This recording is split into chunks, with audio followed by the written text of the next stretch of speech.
வணக்கம் and welcome to everyone. வழக்கமா நான் லாஸ்ட் வீடியோஸ் எல்லாமே இங்கிலீஷில் அப்லோட் பண்ணிட்டு இருந்தேன். பட் இந்த வீடியோ வந்து எலைட் மெம்பர்ஸ்க்கான வீடியோ இல்லை.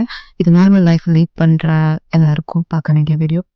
ஸோ வீடியோக்குள்ளே போனால் இந்த வீடியோவை ஸ்கிப் பண்ணாதீங்க. இது உண்மையில உங்கள் லைஃபுக்கு ரொம்ப முக்கியமான வீடியோ. நம்ம வாழ்கிற வாழ்க்கை ஃப்ரீடமாக தான் இருக்குன்னா நீங்கள் என்ன சொல்ல போகுது எனக்கு தெரியும். இந்த கேள்வி அப்படியே ஹோல்ட் பண்ணிக்கோங்க. இந்த வீடியோட கடைசியில் நீங்கள் சுதந்திரமாக தான் இருக்கீங்களா இல்லையான்னு கமெண்ட் செக்ஷனில் சொல்லுங்கள். கொஞ்சம் டீப்பா யோசிச்சா நம்ம லைஃபோட பல பாகங்கள் நம்ம கண்ட்ரோல் இல்லாம ஏதோ ஒரு கட்டமைப்புகளால ஷேப் பண்ணப்பட்டிருக்க மாதிரி தோணுது. நீங்க ஏற்கனவே நீங்களும் யோசிச்சிருப்பீங்க இது மாதிரி. ஆஹ் தினமும் நீங்க என்ன சாப்பிடணும், என்ன குடிக்கணும், என்ன யோசிக்கணும், என்ன பார்க்கணும், எல்லாமே இங்க கண்ட்ரோல் செய்யப்படுது. நீங்களே யோசிச்சு பாருங்க. நியூஸ் தான் டிசைட் பண்ணுது நீங்க என்ன யோசிக்கணும்னு. அட்வர்டைஸ்மெண்ட் தான் முடிவு பண்ணுது நீங்க எதை வாங்கணும்னு. ஸ்கூல், காலேஜ் இதெல்லாம் தான் முடிவு பண்ணுது நீங்க எதை படிக்கணும்னு. இப்ப நான் சொன்னதெல்லாம் உண்மைதானே? இது ஒன்றும் தியரிக்கு இல்ல. இதுதான் நம்ம சொசைட்டியோட ஒர்க்கிங் மாடல். வாங்க இங்க என்ன நடக்குதுன்னு கொஞ்சம் விரிவா பார்க்கலாம். நாமளே நம்ம ஃபுட்டு சூஸ் பண்றோம் அப்படித்தானே நீங்க நினைச்சிட்டு இருக்கீங்க. ஆனா உண்மை என்னன்னா, எந்த ஃபுட் நமக்கு ரீச் ஆகுறதுக்கு அலோவ் பண்றாங்களோ அந்த ஃபுட்ல இருந்தா நாம ஃபுட்டை சூஸ் பண்ணிட்டு இருக்கோம். ஸோ சாய்ஸ்னு சொல்றது கூட இங்க ஒரு கண்ட்ரோல்டு சாய்ஸ் தான்.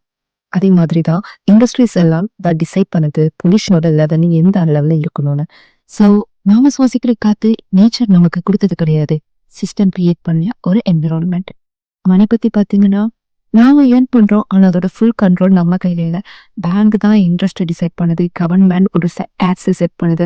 கம்பெனி சேலரி டிசைட் பண்ணுது. மார்க்கெட் தான் வேல்யூவை டிசைட் பண்ணுது. ஸோ ஃபினான்ஷியல் ஃப்ரீடம் கூட இங்க சிஸ்டம்குள்ள தான் இது ஆப்ரேட் ஆகுது.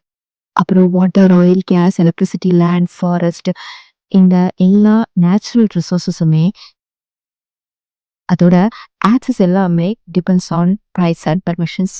இன்ஃபர்மேஷன்ஸ் கூட இங்க ஃபில்டர் தான். நியூஸ்ல கூட எந்த நியூஸை காமிக்கணும், எதை மறைக்கணும், எல்லாமே டிசைட் பண்ணி தான் காமிக்கிறாங்க. எக்ஸாம்பிளுக்கு எப்ஸ்டீன் ஃபைல்ஸ். எப்பவோ நடந்த விஷயத்த அப்ப பேசாம இப்ப ரொம்ப பெருசா பேசுறாங்க. அதை விட எது பெரிய சம்பவம் அதோ போட்டிருக்கோ அதை மறைக்கிறதுக்கு தான் இப்ப இதை பெருசா காமிக்கிறாங்க. எஜுகேஷனும் அதே மாதிரி தான். சிலபஸ் போர்டு தான் டிசைட் பண்ணும் நீங்க எதை படிக்கணும்னு. இதுல ஸ்டூடெண்ட்ஸ் மட்டும் இல்ல, ஒவ்வொரு ஜென்ரேஷனுமே இதால ஷேப் பண்ணப்படுறாங்க. இதுக்கும் மேல இந்த வீடியோ மத்தவங்களுக்கு போய் சேரணுமா வேண்டாமானே யூடியூப் அல்காரிதம் தான் இங்க முடிவு பண்ணுது. ஹானஸ்டா பார்த்தா இங்க நம்மளை சுத்தி இருக்கிற எல்லாமே இந்த சிஸ்டத்தால கண்ட்ரோல் பண்ணப்படுது. அப்போ ஏன் இவ்வளவு நாளா நமக்கு இந்த சிஸ்டம் கண்ணுக்கு தெரியல? எலெக்ஷன் வரும்போது இங்க நீங்க தானே பவர்ஃபுல். அதனாலதான் இங்க இந்த சிஸ்டத்துக்கு மத்தியில தான் அடுத்த நெக்ஸ்ட் லீடரை நீங்களே சூஸ் பண்றீங்க. இது நம்புற மாதிரி தானே இருக்கு. நம்புறீங்க. நம்புங்க. ஆஹ் அப்போ இந்த சிஸ்டமே தப்பான்னு கேட்டா முழுசா நம்ம தப்புன்னு சொல்ல முடியாது, சரின்னு சொல்ல முடியாது. எந்த ரூல்ஸும் இல்லைனாலுமே இங்க இருக்கிற சிஸ்டம் ஃப்ரீடமா தான் இருக்கு அப்படின்னு நம்ம சொல்லிட முடியாது. எல்லாமே இங்க தனிப்பட்ட கருத்து. ஆனா எல்லாமே இங்க கம்ஃபர்டபுளா தான் இருக்குன்னு சிந்திக்க மறந்து வாழாதீங்க. நீங்க யோசிக்க யோசிக்க தான் இங்க ரியாலிட்டி உங்களுக்கு புரிய வரும். So please be conscious. அப்புறம் நம்ம ஹோல்ட் பண்ண கேள்விக்கார விடைய நீங்க என்ன கமெண்ட்ல சொல்லுங்க. அப்புறம் இந்த வீடியோவை லைக் பண்ணி ஷேர் பண்ணுங்க. அப்புறம் உணர்வுபூர்வமான வாழ்க்கைய உணர்ந்து நல்லபடியா வாழுங்க. நன்றி.